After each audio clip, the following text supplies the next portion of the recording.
হচ্ছে বাবা বলো। আমার ছেলেটাকে মেরে ফেললো।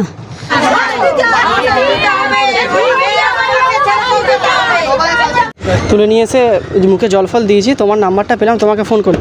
বলছে তোমরা যেখানে থাকো তুমি তাড়াতাড়ি এসো। এইচএসসি হাবিব মিডিয়া ও শেখালা টিভি, আমি শেখ হাবিব রয়েছি আপনাদের সঙ্গে। আমি এই মুহূর্তে উপস্থিত আছি হরিপাল বুরাক, একবারে হরিপাল থানার সামনে আছি। দেখতে পাচ্ছেন তন্ময় মান ওই ছেলেটি রঘুবাটি একটা মেয়ের সঙ্গে সম্পর্ক ছিল, সেইখানে দীর্ঘদিন যাতায়াত করতে। ওনাকে নাকি মঙ্গলবার দিন মেরে নাকি বাড়ির লোকের বক্তব্য রেলের গায়ে শুয়ে রেখেছিল। আবার তারপরে আবার পুনরায় গতকাল এই রাত্রিরে ওনাকে এনাদের বাড়ির লোকের বক্তব্য মেরে টাঙ্গে দেওয়া হয়েছে। আমরা এর শাস্তি চাই, ফাঁসি চাই, এইটাই বাড়ির লোক দাবি রেখেছেন। কি বললেন বাড়ির লোকটা আপনারা শোনাবো বা দেখাবো। আপনারা ভিডিওটি শেষ পর্যন্ত দেখুন, বেশি বেশি আপনার মূল্যবান মতামত কমেন্ট বক্সে জানাবেন। দেখতে পাচ্ছেন বাড়ির লোক কী বলছে দেখুন।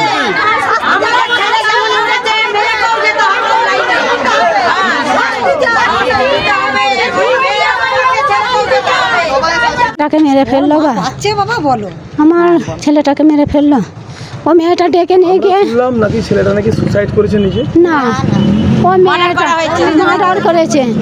মার্ডার করেছে। বাড়ি আপনাদের? আমাদের বাড়ি জামাইবাটি। জামাইবাটি। আর কোথায় ওই মেয়েটার বাড়ি কোথায়? মেয়েটার বাড়ি রঘুপাটি। আচ্ছা, কি হয়েছে ঘটনাটা?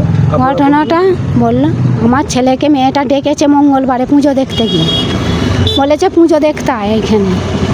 রাত্রিরে আমার ছেলেকে মেয়েটার দিদি, মেয়েটার ভগ্নিপথ মেরে রেলে শুইয়ে দিয়েছিল। মঙ্গলবারে রাত্রিরে। তারপর ওইখানকার কতগুলি ছেলে ছিল, 4টে ছেলে তুলে নিয়ে গিয়ে জল ফল দিয়ে ওরা আটকে রেখে দিয়েছিল। ওরা ফোন করেছিল, ফোন করতে আমাদের এখান থেকে আমার ছোটো দেওর আর এই ছেলেটা যায় আনতে। বললো কিনে আমি নিতে এসেছিল, ওদের ঘরে বলেছে তোরা চলে যা, আমি পরে যাব। আর কিছু বলেনি। তারপর ওর বাপ এলো, ওর বাপ নিতে এলো। ওর বাপকে বলেছে বাপি তুমি চলে যাও, আমি চলে যাব। লাস্ট কথা হয়েছে আমার সঙ্গে রাত্রির 8টায়। আমি বললাম বাবু চল আয় না। বললো মা আমি 9টা বাজে যাব। তার মধ্যেখান থেকে ছেলেগুলো না 4টে ছেলে যে ছিল 4 জন ওর থেকে ফোনটা কেড়ে নিল। বললো খবরদার আর ফোন করবে না আমাকে, আমি এখানে কাজ করছি বলে। আর ছেলে আমার সঙ্গে আর ফোন করলো না। সারা রাত আমি ফোনের উপরই ফোন করে যাচ্ছি। ফোনটাকে পুরো লক করে দিয়েছে, ফোনের লক খুলতে পারেনি।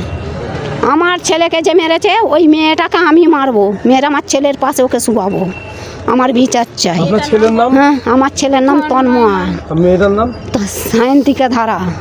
ওর বাপের নাম প্রদীপ ধারা, ওর দিদির নাম সাগরী ধারা। ওর দিদিকে ওর দিদিটাকে আমি মেরে ফেলবো। আমার ছেলেকে আমার বুক থেকে কেড়ে নিয়েছে।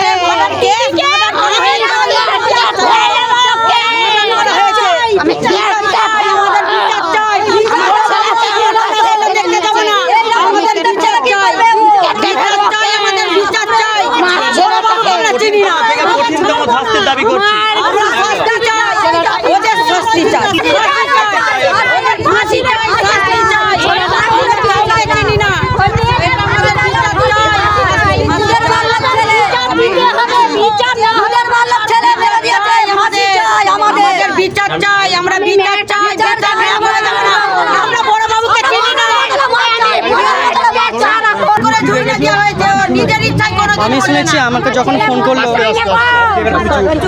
আমাকে গত 7টা নাগাদ, 6:30 7টা নাগাদ ফোন করেছিল। ফোন করে ওর বন্ধুটা করে বলছি কি তুমি তন্ময়ের দাদা বলছো? আমি বললাম হ্যাঁ তন্ময়ের দাদা বলছি। কী হয়েছে? বলছে তন্ময় এখানে রেলের কাছে পড়েছিল, আমরা তুলে নিয়ে এসেছি, তুলে নিয়ে এসে মুখে জল ফল দিয়েছি, তোমার নাম্বারটা পেলাম, তোমাকে ফোন করি। বলছে তোমরা যেখানে থাকো তুমি তাড়াতাড়ি এসো। আমি ওর ছোটো কাকাকে নিয়ে গেছি ওখানে। ও কাকা বলছে কী রে বাবু চ বাড়ি চলে চ, এরকম করছিস কেন? মেয়ে কি একটা আছে আর অনেক মেয়ে আছে, চ বাড়ি চলে চ। বলছে না আমি একটু পরে যাচ্ছি, তোমরা যাও। আমার মাথাটা এখন ধরে আছে। জল ফল খাওয়ালাম ওকে, ঠিক আছে। খাইয়ে আমাকে লাস্ট খালি একটা কথাই বললো যে তুই চলে যা, দোকান ফোকান খুলবি। দোকানতে আমি দুপুরে খাওয়া দাওয়া করে যাব বাড়ি। না না নিজের ভাই না, আমার পাড়ারই ছেলে। আমার নাম পীযুষ দাস। এই মুহূর্তে বডিটা নিয়ে হরিপাল থানা থেকে শ্রীরামপুর ময়নাতদন্ত নিয়ে যাচ্ছে।